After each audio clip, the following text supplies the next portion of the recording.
तो इमेजिन करिए 1932 चल रहा है, 1932।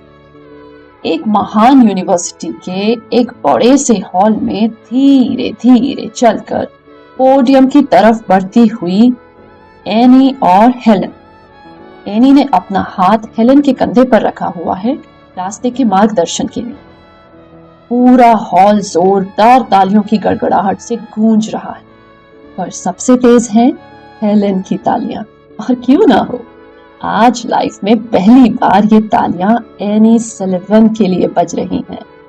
तभी फिलाडेल्फिया की टेम्पल यूनिवर्सिटी के वाइस चांसलर अनाउंस करते हैं, आज हम अपनी यूनिवर्सिटी के इतिहास में पहली बार एक औरत को ये पुरस्कार दे रहे हैं, एक ऑनररी डिग्री से सम्मानित कर रहे, और वो भी किसी आविष्कार, किसी इन्वेंशन के लिए नहीं, और न ही किसी पावरफुल लीडरशिप के लिए, पर उनके फ्यूचरिस्टिक विजन के लिए, ऐसी दूरदर्शिता के लिए जो मूक आत्माओं को उनके मौन से बाहर खींच निकालती है। एनी कांपते हाथों से वो ऑनररी डिग्री कबूल करती है।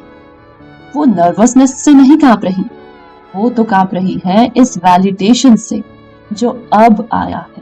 एनी को ऐसा लग रहा था मानो वो जो 20 सालों से हेलन के कानों में कभी फुसफुसा कर ये सिखाती तो कभी वो पढ़ाती, आंसू बहाती जो किसी ने नहीं देखे, जैसे वो सब समेट के आज उसके हाथों में थमा दिया गया हो, एक लिपटे हुए कागज के स्क्रोल के रूप में।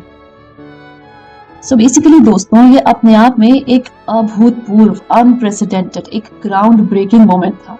एक तो इसलिए क्योंकि एनी एक महिला थी, मतलब उस जमाने में किसी महिला को ऑनररी डिग्री मिलना। दूसरी बात ये कि वो एक टीचर थी, कोई साइंटिस्ट या लीडर नहीं, और उस समय में किसी शिक्षक को ऐसे पब्लिकली अवार्ड दिया जाना बहुत ही रेयर केस था। और तीसरी बात ये कि वो एक स्पेशल नीड्स एजुकेटर थी, मतलब कभी उससे पहले किसी स्पेशल एजुकेटर को इस तरह किसी यूनिवर्सिटी ने खुद से आगे बढ़ के ऑनररी डिग्री नहीं दी थी। तो आपको याद है ना, अभी थोड़ी देर पहले हमने जाना कि एनी सलिवन के पास स्पेशल एजुकेटर की फॉर्मल डिग्री नहीं थी। मतलब जब उन्हें फाइनली एक फॉर्मल डिग्री मिली तो सारा पिछला हिसाब बराबर करके छप्पर फाड़ के मिली।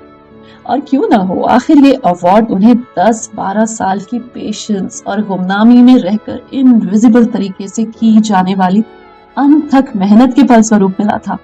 मतलब वो सोच के नहीं बैठी थी कि where do I see myself 5 years from now, इस टाइप के एम्स या कोई विजन बोर्ड बना के काम नहीं कर रही थी वो।